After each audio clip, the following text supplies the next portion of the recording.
Moin, guten Tag, bonjour à tous, merci d'être venus, j'espère nombreux à cette présentation. Donc aujourd'hui, je vais vous parler donc du multilinguisme au Luxembourg, petit pays qui est très riche par son PIB par habitant, mais aussi par sa diversité linguistique.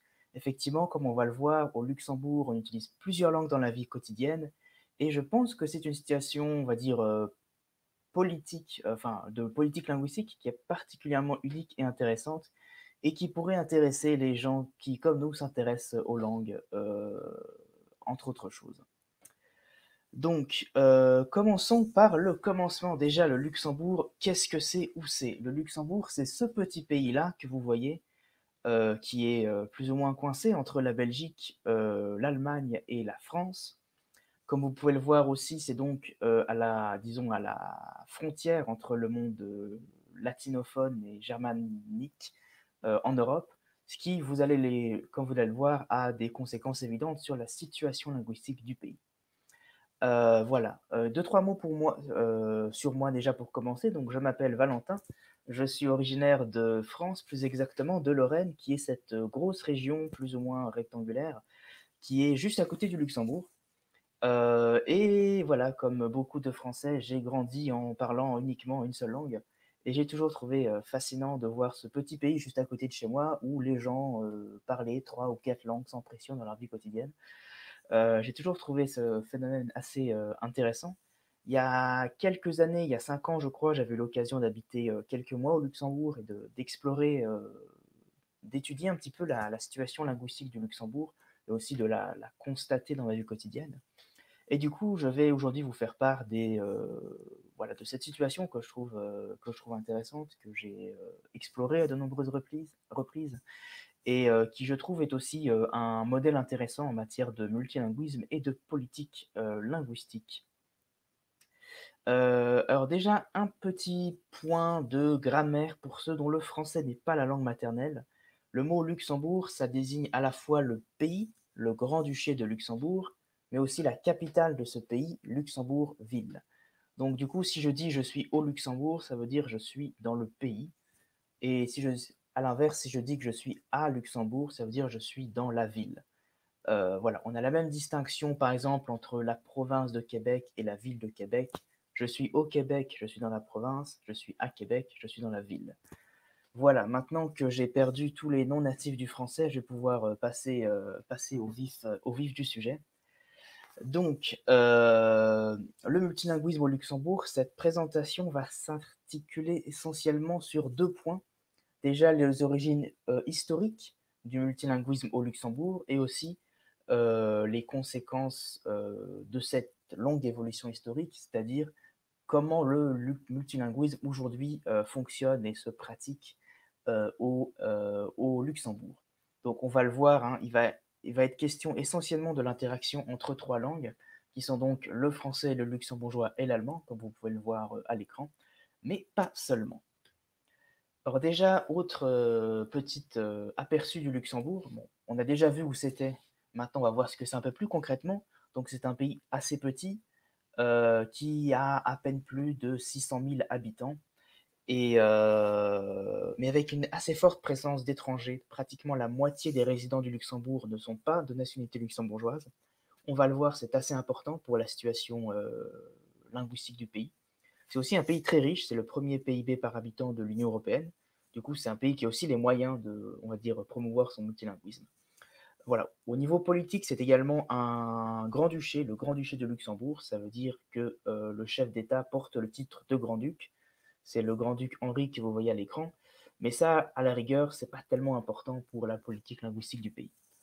D'un point de vue plus linguistique aussi, donc vous voyez sur la droite cette petite carte du francique, ou plutôt des dialectes franciques ou du continuum dialectal.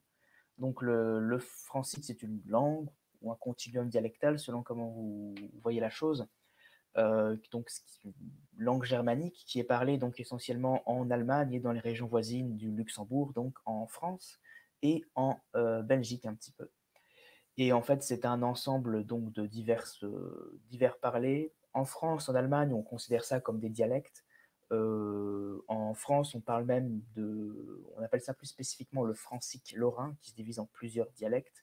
Mais voilà, concrètement, cette langue est très proche de la langue qui est parlée au Luxembourg.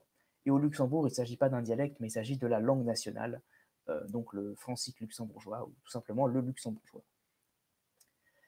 Alors, petite longue introduction à l'histoire du Luxembourg, ou plus exactement du Luxembourg et de ses langues. Donc, le Luxembourg, historiquement, le duché de Luxembourg est un de ces très nombreux États qui, pendant plusieurs siècles, a composé l'espace germanophone. Donc voilà, l'Allemagne, c'est un État qui s'est constitué assez tardivement, un peu comme l'Italie, qui a été composé de divers petits États plus ou moins importants. Et donc le Luxembourg a été un de ces États qui a formé cet ensemble germanophone. Déjà dès 963, c'est la première attestation écrite de l'origine du mot Luxembourg. Alors on a ce mot Lucie Lindburg, je crois que personne ne sait vraiment comment ça se prononce. Voilà, c'est l'origine étymologique du mot Luxembourg, qui désigne donc un petit château. Le mot c'est ce terme qui va désigner la ville de Luxembourg, et c'est de nom de la ville de Luxembourg que sera désigné le nom du pays. Alors c'est un duché, donc sur la partie droite de l'écran, donc vous voyez la carte de l'évolution territoriale du Luxembourg. Donc en rouge, c'est le territoire actuel du pays, qui est en fait le plus petit. Et à plusieurs époques, voilà, le Luxembourg s'est vu amputé d'une partie de son territoire au cours de son histoire. Donc aux alentours de 1364, le Luxembourg, le duché de Luxembourg, atteint son apogée territorial, donc il n'a jamais été aussi grand. Enfin, grand, c'est relatif, mais il s'agit en fait de toutes des 4 zones colorées, ça correspond à peu près à la taille du Luxembourg à cette époque-là. Et d'un point de vue linguistique, c'est intéressant parce qu'à cette époque, le Luxembourg est divisé entre plus ou moins 2 aires linguistiques. Vers l'ouest, donc la zone rouge enfin les 2 zones rouges et la zone de Thionville en vert en bas, ça correspond plus ou moins à la zone germanophone, alors que l'ouest, donc la partie jaune qui aujourd'hui fait partie de la Belgique, ainsi que le reste de la partie verte sur la gauche, ça constitue la partie dite francophone ou romanophone.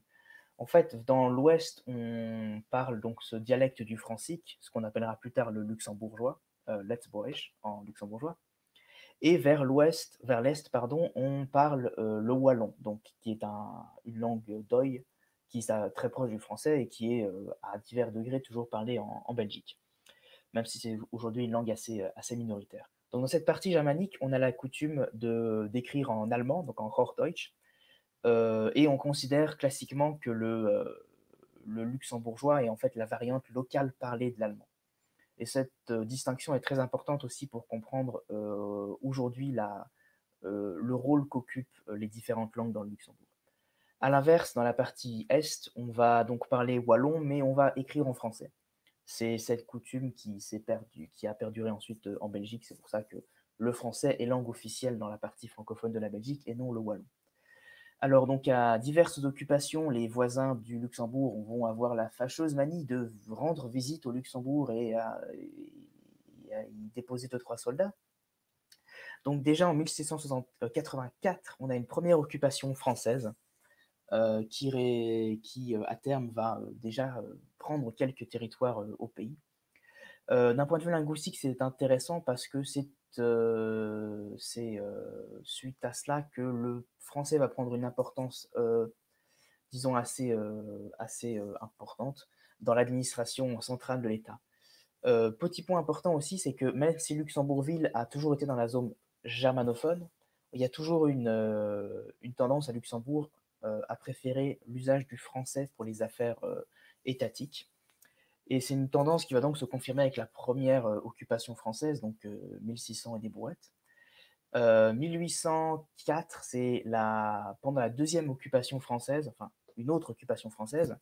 Donc on est à l'époque de la France révolutionnaire, ou plutôt post-révolutionnaire, à l'époque de Napoléon, l'époque où la France a pour ambition d'exporter la révolution française chez ses voisins, et aussi son code Napoléon, tout nouvellement écrit. Donc le code Napoléon, c'est l'ensemble des lois du Code civil qui constitue plus ou moins la base d'une partie du droit français moderne. Et vous l'aurez deviné, ce code, il est écrit en français. Et donc, à cette époque, le Luxembourg va être occupé, même annexé à la France, comme beaucoup de territoires voisins de l'Empire français. Et donc, du coup, on va imposer le code Napoléon aussi au Luxembourg et on va l'imposer logiquement en français, qui était déjà une langue administrative importante. Donc ça encore, ça va renforcer le poids du français en tant que langue administrative et étatique au Luxembourg. Sachant tout de même qu'on conserve à cette époque la tradition aussi d'utiliser l'allemand également comme langue administrative, même si évidemment les occupations françaises ont fortement privilégié le français. Donc en 1838, donc le territoire actuel du Luxembourg est plus ou moins défini. Donc c'est cette partie rouge que vous voyez à l'écran. Donc à cette époque, le duché de Luxembourg devient le grand-duché de Luxembourg. Voilà. Le pays perd la moitié de sa superficie, mais ça devient un grand-duché. C'est, on va dire que c'est une compensation. Et en 1848, le bilinguisme français-allemand est entériné au niveau scolaire. C'est-à-dire que d'un point de vue, on formalise le fait que les deux langues, le français et l'allemand, seront utilisées et enseignées comme langue d'enseignement à l'école. À cette époque, le luxembourgeois n'est pas vraiment considéré comme une langue à part. Ça reste toujours la variante locale de l'allemand, le Luxembourg-Deutsch. On écrit en Hochdeutsch, en allemand standard, mais dans la vie courante, on parle en Luxembourg-Deutsch, en la variante locale de l'allemand, si vous voulez, comme c'est de coutume dans le monde germanique. Donc, d'un point de vue plus géopolitique, en 1867, le traité de Londres redéfinit en fait l'indépendance du Luxembourg et la neutralité du pays. Malgré ça, malgré la neutralité du pays, l'armée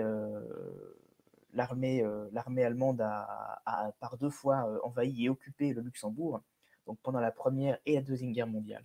C'est important d'un point de vue linguistique parce que ça va renforcer l'identité nationale luxembourgeoise, dans le sens où les luxembourgeois vont avoir, suite à ça, une certaine tendance à vouloir se différencier des Allemands, et ce qui va aussi, à terme, valoriser également le rôle du luxembourgeois comme langue nationale. C'est particulièrement le cas pendant la deuxième occupation, donc le Luxembourg a été annexé au Troisième Reich, donc il n'a pas juste été occupé, il faisait partie intégrante de l'Allemagne. Et comme on l'a fait par exemple en Alsace, on a interdit l'usage du luxembourgeois et du français, et on profite du Hochdeutsch, donc l'allemand standard qui a été imposé à tout le monde. Et ça, les luxembourgeois ne l'ont pas spécialement apprécié. Aussi important dans l'histoire, détail aussi important dans l'histoire linguistique du pays, donc déjà cette occupation allemande, aussi à cette époque le gouvernement luxembourgeois est donc en exil en Grande-Bretagne, et la grande duchesse Charlotte à l'époque avait pour habitude de s'adresser à son peuple au travers de la BBC. Voilà. De Gaulle faisait pareil, et la résistance française, et les luxembourgeois aussi, sauf qu'ils ne le faisaient pas en français, ils ne le faisaient pas en allemand, ils le faisaient en luxembourgeois. Et le fait de voir la chef de l'État, la grande duchesse, s'adresser à son peuple, non pas en français, non pas en allemand, mais en luxembourgeois, ça a aussi à terme joué dans une certaine mesure sur la valorisation de la langue luxembourgeoise. Pour information, d'ailleurs, à cette époque, le luxembourgeois n'est toujours pas langue officielle au Luxembourg. Et à vrai dire, l'histoire du luxembourgeois en tant que langue littéraire commence vraiment à partir du 19e siècle. On commence à écrire une langue qui n'est pas juste de l'allemand, mais on commence à écrire la langue locale. Mais c'est seulement à partir de la deuxième moitié du 20e siècle que le luxembourgeois va gagner vraiment en lettres de noblesse. Alors, la guerre donc se termine, l'Allemagne quitte le Luxembourg. 1957, c'est le début de l'intégration européenne telle qu'on la connaît aujourd'hui. Le traité de Rome donc crée ce qui deviendra plus tard l'Union européenne, et le Luxembourg figure parmi les États membres, donc aux côtés de la France, de l'Italie, de l'Allemagne de l'Ouest, de la Belgique et des Pays-Bas. Donc c'est un des États fondateurs de de ce qui deviendra l'Union européenne. Ça a pour conséquence économiquement aussi de relancer un peu le dynamisme économique du pays, et aussi de faire venir pas mal d'immigrants. Et on le verra plus tard, mais historiquement, le Luxembourg a toujours privilégié l'immigration européenne, en particulier des pays catholiques, éventuellement romanophones. Et on le verra plus tard, mais c'est une des raisons pour lesquelles on a beaucoup de Portugais et d'Italiens, surtout des Portugais, qui vont immigrer en masse au Luxembourg. ce qui aussi va jouer sur la situation linguistique du pays. D'un point de vue aussi linguistique très important, 1984, la loi sur le régime des langues. C'est une loi, alors on va regarder cette loi en détail dans quelques minutes, mais voilà, ça va être la base pour comprendre un petit peu la situation linguistique du pays actuellement. Entre-temps, il y a eu les accords de Schengen en 1985, donc autre pas dans l'avancée de l'intégration européenne, donc la fameuse zone de libre circulation dans l'essentiel de l'Union européenne. Ces accords ont donc été signés dans le petit village de Schengen qui se situe justement au Luxembourg, donc à la frontière entre l'Allemagne et la France. Voilà, donc si jamais vous ne savez pas d'où vient le mot Schengen, vous le savez, hein, c'est un village luxembourgeois. Donc on va maintenant passer, avant de passer à la fameuse loi de 1984 sur les régimes de langue, bon, la loi a été légèrement modifiée en 2018, mais ça on va le mentionner, mais aussi pour l'actualité actuelle, il y a depuis l'année dernière un projet de réforme constitutionnelle au Luxembourg qui, entre autres, vise aussi à valoriser davantage le rôle de la langue nationale, donc du luxembourgeois. Mais ça, bon, c'est un projet qui est en cours, donc pas encore formellement entériné. Donc voici donc la loi qui nous intéresse, la loi sur le régime des langues. Alors cette loi, elle mentionne 3 langues en qualité de langue administrative, non pas langue officielle, mais langue administrative. La distinction est sémantiquement importante.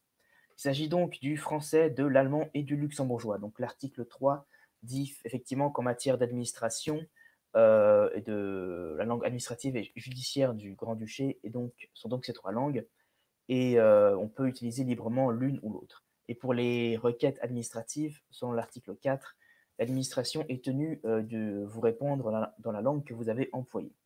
Donc voilà, si vous, en tant que Français, vous allez faire une requête au ministère de je ne sais pas quoi au Luxembourg, on est légalement tenu, dans la mesure du possible, de vous répondre en français. Pareil si vous avez envie de parler luxembourgeois ou allemand. Mais ce qui est plus intéressant aussi, c'est les articles 1 et 2. Donc l'article 1 qui définit le luxembourgeois comme la langue nationale des luxembourgeois. Et effectivement, c'est cette langue, c'est cette loi qui va accorder en fait le statut de langue officielle, même nationale, aux luxembourgeois jusqu'à cette époque-là. Seul le français et l'allemand étaient formellement des langues, avaient un rôle étatique, on va dire.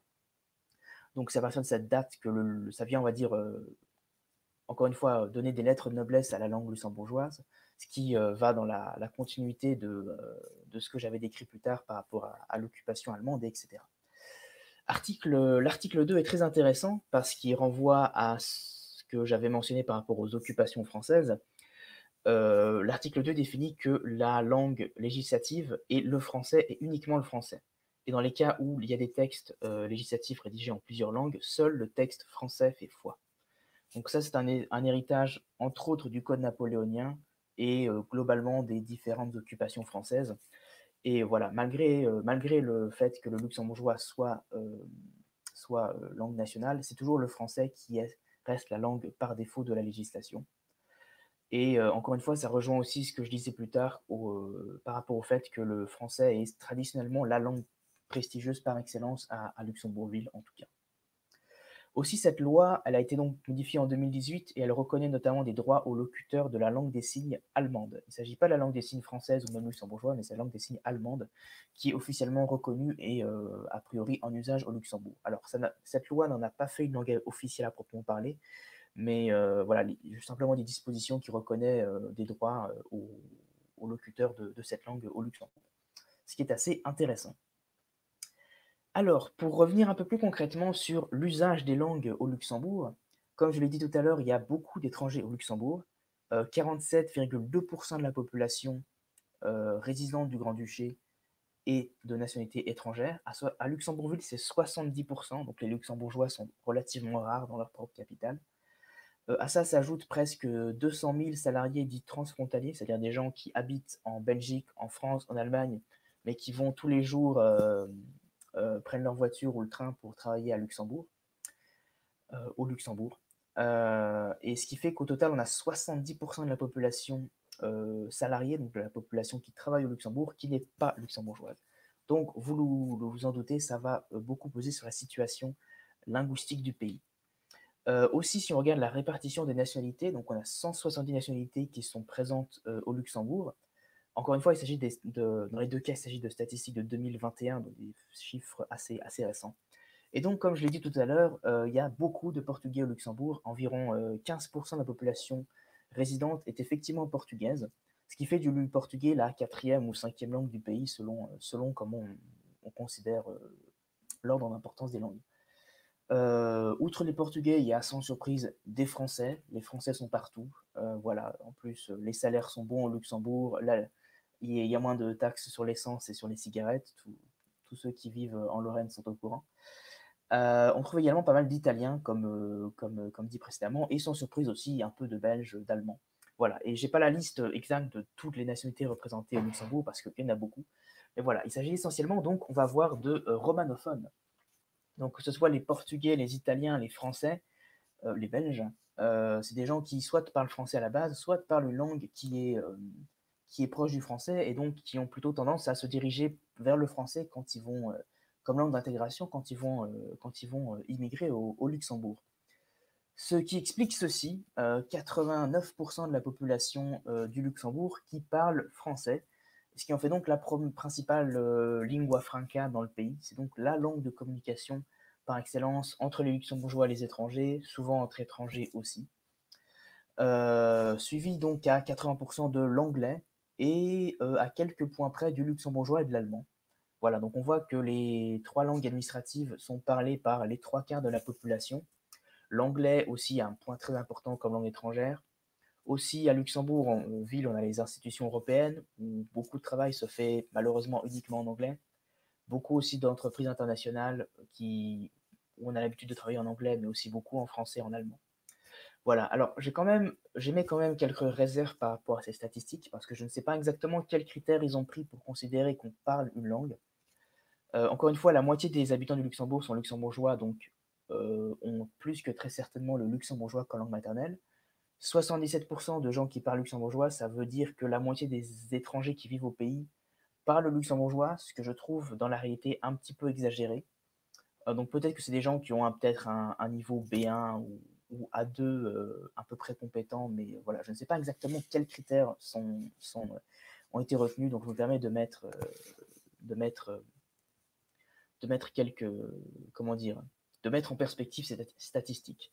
Mais effectivement, il est vrai qu'en tout cas à Luxembourgville, concrètement, si vous parlez français, vous n'aurez pas de problème à vous faire comprendre. Ça peut arriver de trouver quelques personnes qui ne parlent ni le français, ni le luxembourgeois, ni l'allemand. Dans quel cas, en général, on va parler en anglais. Ça existe, voilà. Mais globalement, effectivement, dans mon expérience aussi, le français, ça reste la principale langue euh, par, de communication dans le pays, et en particulier dans la capitale. Et comme j'ai dit donc tout à l'heure, le portugais, de par la communauté portugaise, a aussi une place très importante. Donc à peu près 15% de la population parle portugais, ce qui en fait donc la quatrième, cinquième langue du pays selon comment on compte. Alors, plus concrètement sur comment fonctionne le multilinguisme au Luxembourg.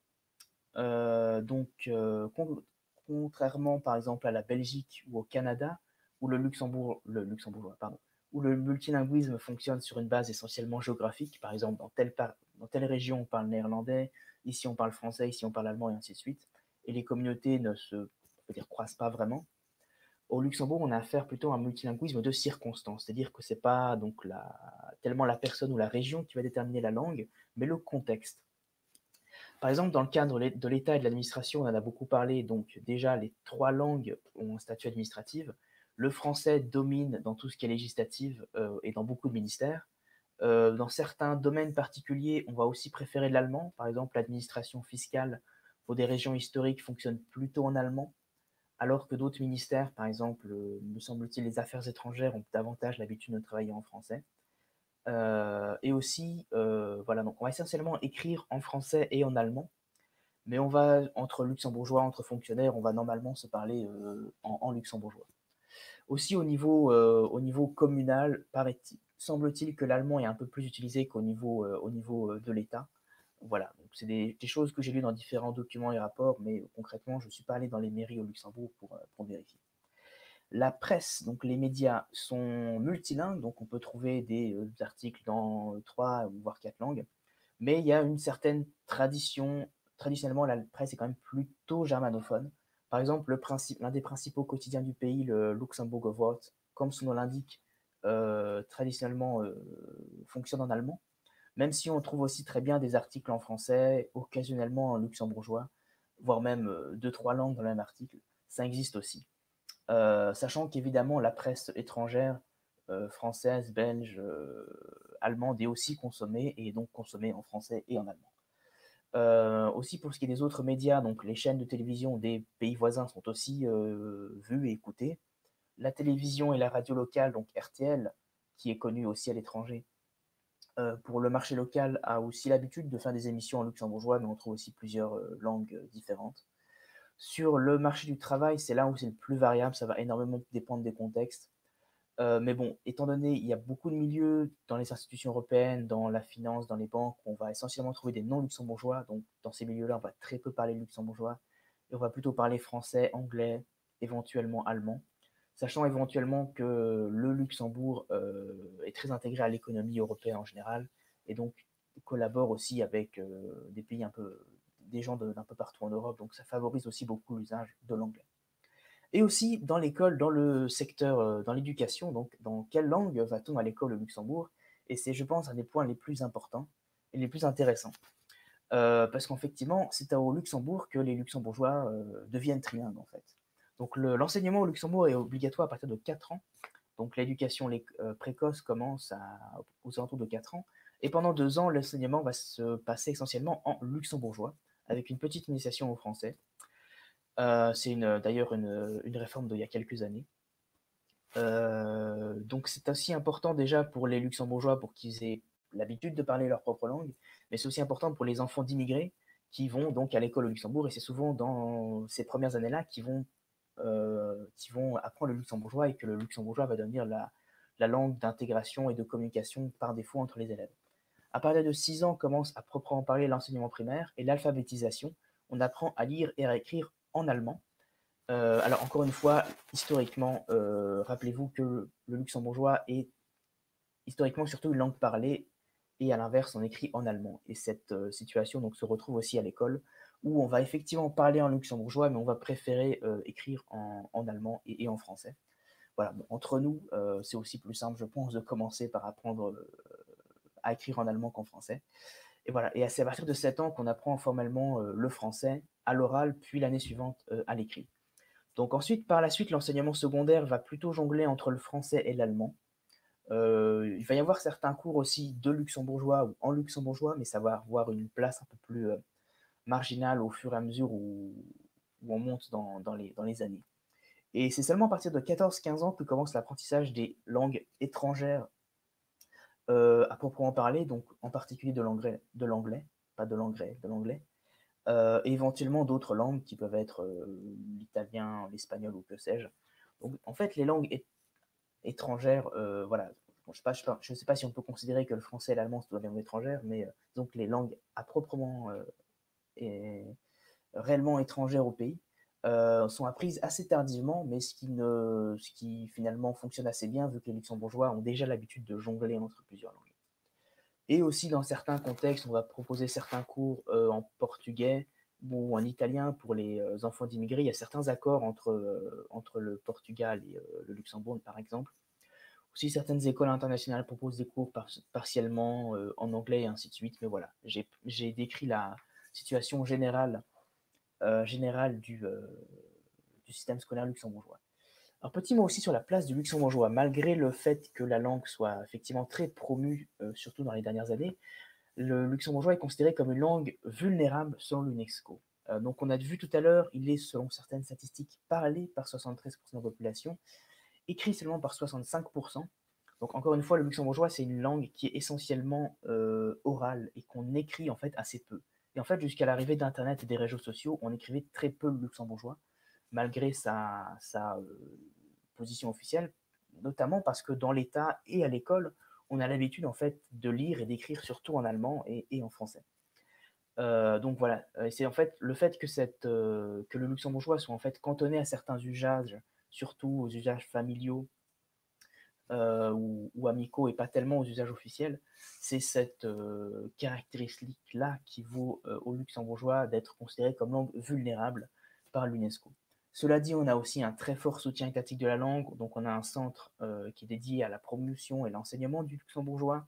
Il y a une très forte demande d'enseignement de la langue pour les travailleurs étrangers.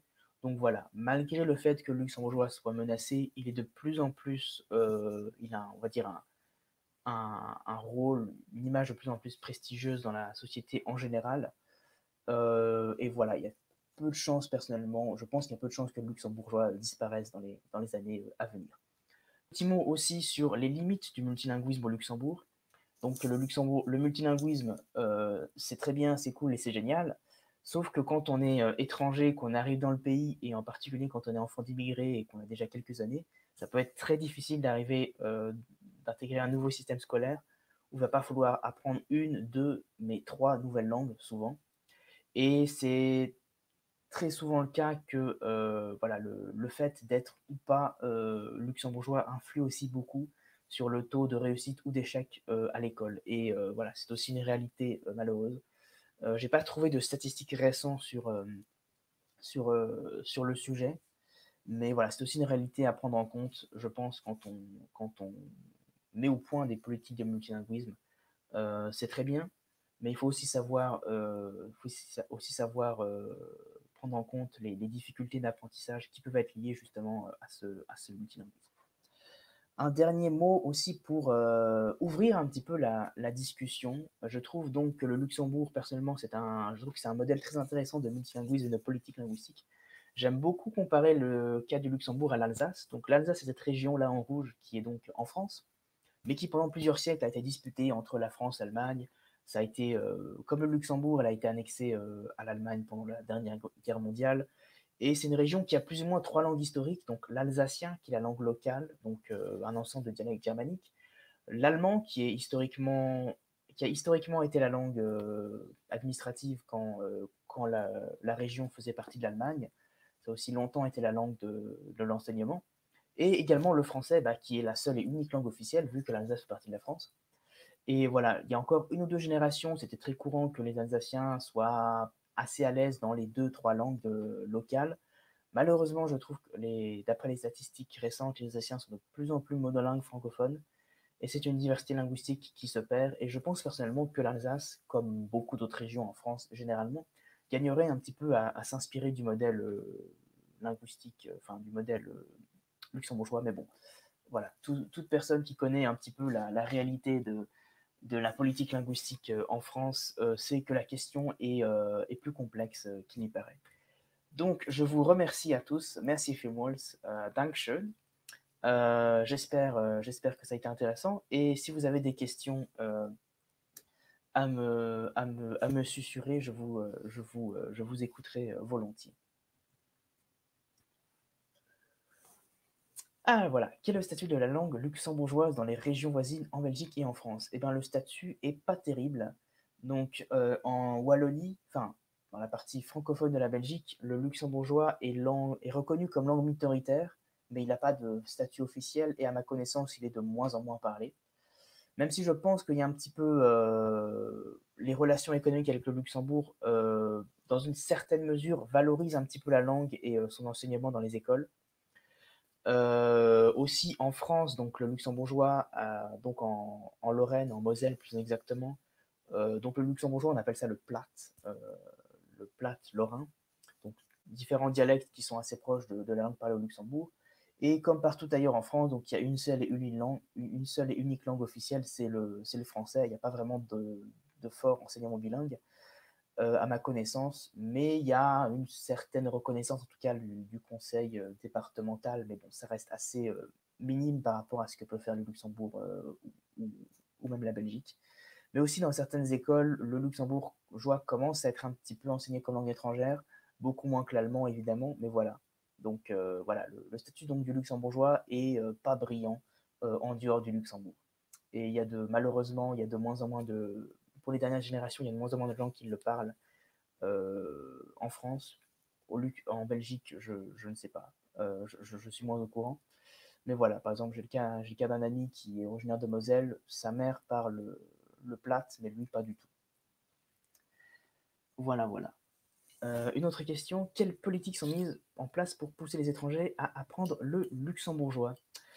Alors, je ne sais pas à quel point les politiques sont, on va dire, coercitives, mais je sais que sur certains contrats, pour certains, il y a pas mal d'entreprises qui, en fait, stipulent dans les contrats que l'employé devra apprendre le luxembourgeois. Alors, je ne sais pas si ça se fait dans le cadre de l'entreprise ou dans le cadre des programmes étatiques, mais je sais que, voilà, même au niveau de certains employeurs, en fait, demandent à ce que les employés apprennent le luxembourgeois, après le luxembourgeois, mais je ne sais pas à quel point c'est, on va dire, une politique coercitive de l'État ou pas. Aussi, pour devenir luxembourgeois pour la nationalité, il est nécessaire d'avoir le niveau B1 minimum en luxembourgeois, ce que je trouve pas très élevé. Donc voilà, pour ceux qui ne sont en particulier pas européens et qui désirent rester au pays, c'est une forme d'incitation à l'apprentissage, même si je pense que ça pourrait être plus ambitieux.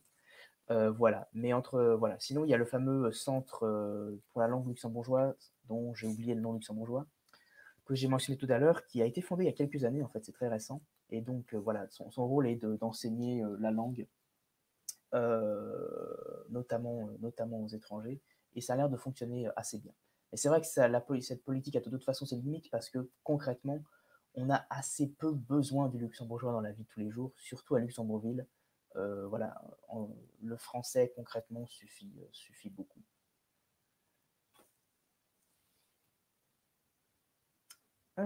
Quel site internet ou agence d'emploi recommandes-tu pour travailler au Luxembourg? Quelles universités sont au Luxembourg? Alors, pour les sites d'emploi au Luxembourg, j'en sais rien, vu que j'ai pas vraiment cherché de travail, mais bon, j'imagine que LinkedIn ou des choses comme ça fonctionnent. Il y a du travail, il y a de l'argent au Luxembourg, ça c'est un fait.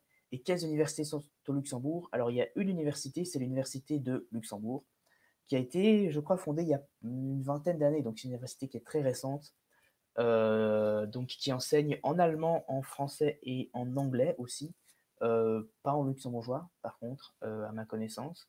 Donc elle est assez aussi tournée sur le multilinguisme. Il y a des sites à Luxembourgville, il y a d'autres sites dans d'autres petites villes près de la frontière française, je crois. Voilà, donc c'est aussi possible d'étudier au Luxembourg. Je crois d'ailleurs que l'essentiel des étudiants sont étrangers, si je ne m'abuse, comme sur le marché de l'emploi. Mais aussi, voilà, c'est une université qui est très récente. Et historiquement aussi, les Luxembourgeois ont l'habitude d'aller à l'étranger pour faire leurs études. Donc on trouve beaucoup de Luxembourgeois en Belgique, en Allemagne, en France, même en Grande-Bretagne, qui viennent étudier là-bas. Il y a des écrivains connus qui écrivent en luxembourgeois. Alors oui, ils existent, mais ils ne sont pas connus de moi. Je ne me suis pas spécialement intéressé à la question. Mais voilà, pour ça, je ne vais pas pouvoir répondre. Mais effectivement, il y a des gens qui écrivent en luxembourgeois. Et comme dit, la tradition littéraire du luxembourgeois est née à partir du 19e siècle. Voilà, mais je pense que les luxembourgeois seront un peu mieux à même que moi de répondre à cette question. Mais oui, effectivement, on trouve des livres en luxembourgeois, ça existe. Ah, est-ce qu'il y a des plans pour ajouter le luxembourgeois à l'entrée officielle de l'UE et par exemple sur Eurolex pour les textes officiels? Alors oui, effectivement, il y a un débat au sein de la société luxembourgeoise sur est-ce que le luxembourgeois devrait ou pas devenir une langue de l'Union européenne. Donc certains pensent que oui, mais il y a un certain consensus que c'est pas tellement nécessaire dans le sens où effectivement le luxembourgeois est très peu utilisé en fait comme langue étatique au Luxembourg. Et effectivement, au Parlement luxembourgeois, les débats ont lieu en luxembourgeois. Les comptes rendus sont luxembourgeois. D'ailleurs, je crois même que c'est un des plus importants textes, un des plus gros corpus de textes dans la langue luxembourgeoise. Ce sont les comptes rendus des sessions parlementaires du Parlement. Mais encore une fois, les lois elles-mêmes sont rédigées en français. L'administration travaille essentiellement en français et en allemand. Donc, pour beaucoup de luxembourgeois, c'est assez, voilà, c'est assez, voilà, c'est pas vraiment une question importante. Si tu veux. Donc, je dirais personnellement que la question, ce serait que les luxembourgeois utilisent davantage le luxembourgeois au Luxembourg avant de s'en servir au sein des institutions. Mais de toute façon, donc c'est effectivement une question, ça fait partie du débat public, mais à mon sens, c'est pas pour bientôt.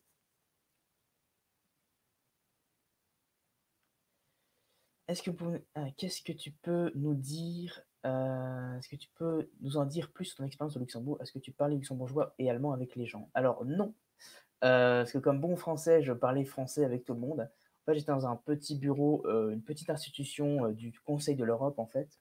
Et les langues officielles du Conseil de l'Europe, c'est le français et l'anglais. En plus, on était, outre moi, il y avait 2 Français et 2 Italiens au bureau.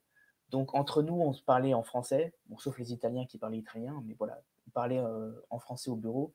Avec les partenaires à l'étranger, on parlait essentiellement en anglais et aussi en français, pour certains besoins. Donc au travail, j'utilisais jamais le luxembourgeois ou l'allemand. Dans la vie courante, j'ai jamais vraiment j'avais essayé d'apprendre un petit peu le luxembourgeois, quelques mots, mais c'est pas allé très loin. D'ailleurs, ce qui est intéressant au Luxembourg, c'est que quelle que soit la langue dans laquelle on va parler, il est quand même de coutume de saluer les gens en luxembourgeois. Donc très souvent, vous allez je sais pas, à la boulangerie du coin, vous allez dire Moyen, ce qui veut dire bonjour. Ça ressemble à Morgen, Guten Morgen en allemand. Donc Moyen, et après tu peux parler en luxembourgeois, en allemand ou en français. Mais voilà, quelle que soit la nationalité, c'est assez intéressant qu'on a l'habitude de se dire, de se saluer en luxembourgeois. Mais voilà, donc dans ma pratique, comme tout bon français au Luxembourg, j'ai pas vraiment eu besoin d'utiliser le luxembourgeois ou l'allemand. Mais si à terme je devais y retourner, déjà je m'investirais plus sérieusement à l'allemand et je pense aussi au luxembourgeois. Voilà, bon, j'y étais que pour 2 mois aussi, hein, on va pas me jeter la pierre. Alors pour l'instant, il n'y a pas d'autres questions, donc n'hésitez pas à reposer d'autres questions. Sinon, vous pouvez me regarder. Voilà. Ou alors, je laissais éventuellement le modérateur fermer la session s'il n'y a pas de, de questions dans les quelques minutes. Je pense qu'on peut finir aussi. Dans ce cas, je vous remercie d'être venu. J'espère que c'était intéressant. J'espère qu'on pourra aussi se retrouver dans les language practice rooms, comme on dit ça en français, un peu plus tard aujourd'hui. Et voilà, moi-même, j'ai aussi un petit peu de travail à faire par rapport à l'événement. Donc, je vous remercie à tous. Je remercie aussi Karine, une amie luxembourgeoise qui n'est pas avec nous malheureusement, mais qui m'a aussi aidé à relire un petit peu mes notes. Donc, merci Philmols à elle aussi. Et je vous souhaite à toutes et à tous une très bonne journée. Tchuss, Heidi, au revoir.